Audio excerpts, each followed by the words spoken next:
In this video, we are going to be doing some analysis on GGE, which was one of the leading gappers yesterday.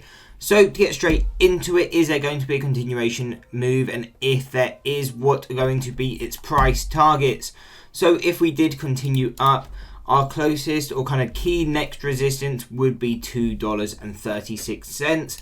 We do have one at around $2.197. We did hit that intraday, and it isn't one I would pay too much attention to considering we have already tested it. So really, if we go to the intraday chart, we can see how it reacted around here. Actually, it happened after hours, so let me quickly throw on the after hours chart and we can see how it reacted.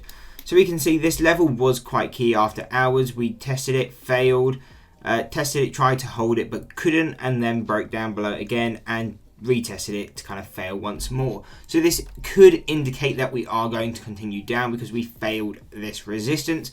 But if in time we did break it, then be paying attention to 236.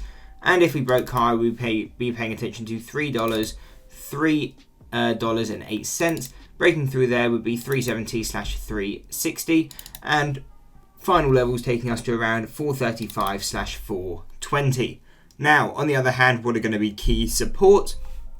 And what we can see now is actually one we're basically coming straight into.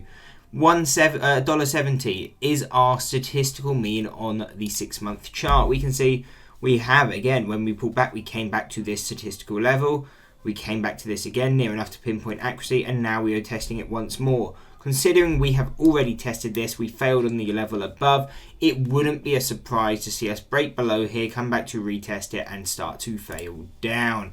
And so if we do fail down, what are going to be the next layers of support? And that would be 142, basically a dollar.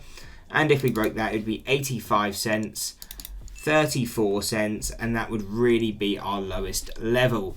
So obviously, you don't need to pay attention to all these levels. Yes, some of them are very far off, but all you ever have to really do when looking at these levels is just pay attention to the closest ones.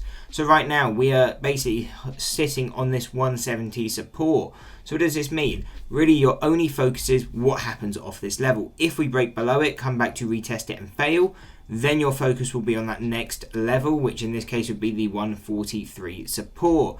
On the other hand, if we can hold this level and break above this 197, then what we'd want to see is a break above it, come back to retest it as a support, and if we can hold and buying pressure comes in, then you can expect to move to 236. So again, that's usually how you use these levels, not just thinking, okay, it's going to get to 30 cents or it's going to get to $4.